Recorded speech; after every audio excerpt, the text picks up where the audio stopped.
ગીર સોમનાથ જિલ્લાના તાલાલા તાલુકાના બામણાસા જામવાડા રોડ અને પહોળો કરવા આર્થિક કિસાન સંઘ દ્વારા મામલતદારને આવેદનપત્ર આપવામાં આવ્યું હતું. તાલાલા ઉના સ્ટેટ હાઈવે હોય અને અંગ્રેજોના વખતથી રાહદારી તરીકે લોકોએ એનો ઉપયોગ કરતા હોય અને વર્ષ 1972માં જ્યારે વન અને પર્યાવરણના આબાદિત હકોની વહેંચણી કરવામાં આવી હોય ત્યારે આ રસ્તાઓને જંગલના નિયમમાંથી બાકાત કરવામાં આવ્યા છે. આ રસ્તાઓને જંગલના નિયમમાંથી, જેમાં બામણાસા જામવાડા 80 ફૂટના રોડની અંદર સંપૂર્ણપણે અધિકાર આરએમબીને આપેલો છે, તેમાંથી માટે તેમજ અન્ય કોઈ વસ્તુ લેવી હોય વન વિભાગની મનાઈ ના કરી શકે. આમ છતાં પણ પર્યાવરણના બહાના હેઠળ આ રોડ પહોળો બનાવવા માટે દિલ્હીથી જો અને તોની બાબત રજૂ કરવામાં આવી છે, જેને લઈ જંગલ વિસ્તારમાંથી પસાર થતા તમામ રસ્તાઓ આરએમબી હસ્તકના છે. તેમાં વન વિભાગ કોઈ પણ જાતની અડચણ ઊભી કરશે તો આંદોલનનો માર્ગ અપનાવવો પડશે તેવી મામલતદારને રજૂઆત કરવામાં આવી હતી. ત્યારે મામલતદાર જાતે આ મામલે ધ્યાન આપી જંગલમાંથી પસાર થતા શાસન જતા ધારી, ગલકાણિયા, તુલસી શ્યામ ધારી અને બામણાસા ગઢડાના તમામ રસ્તાઓને તાત્કાલિક પહોળો બનાવવાની મંજૂરી આપવામાં આવે તેવી ભારતીય કિસાન સંઘ દ્વારા મામલતદારને આવેદનપત્ર આપી રજૂઆત કરવામાં આવી હતી. ગીર સોમનાથ ભારતીય કિસાન સંઘ જિલ્લા પ્રમુખ. ભારતીય કિસાન સંઘ દ્વારા આ બામણાસાથી જામવાડા જે રોડ છે એ 2012થી આની આમ તો શરૂઆત કરી હતી અમે ડબલ પટ્ટી બનાવવા માટે. પણ 2015ની અંદર અહીંયા ડબલ પટ્ટી રોડ હતો જામવાડા, આપણે તાલાળાથી જામવાડા સુધી.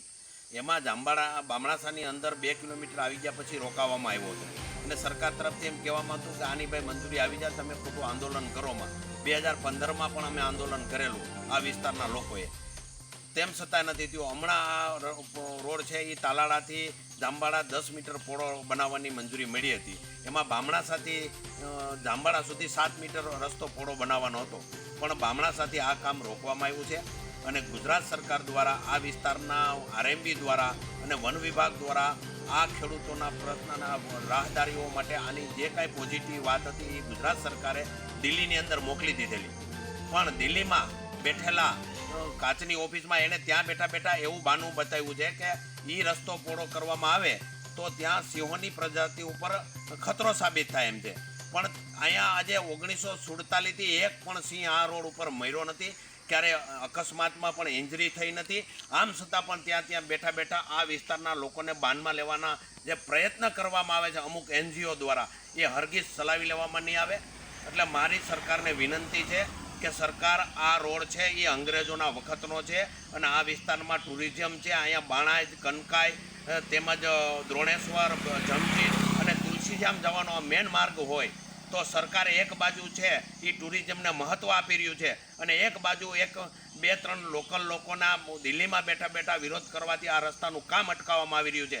મારી 2 હાથ જોડીને વિનંતી છે સરકારને કે આ બાબતે તાત્કાલિક ઘટતું કરે અને આ ખેડૂતોની જો માગણી સંતોષવામાં નહીં આવે તો ઉનાથી લઈને સાસણ સુધીના ગામડાના લોકો ના છૂટકે રસ્તા ઉપર આવશે. જગદીશ અધવરિયું સાથે CN24 ન્યૂઝ, તાલાલા. હવે જુઓ દેશ દુનિયાની તમામ ખબરો તમારી આંગળીના ટેરવે. ઉઠાવો મોબાઈલ અને Google Play Store પરથી ડાઉનલોડ કરો અમારી CN24 ન્યૂઝ મોબાઈલ એપ.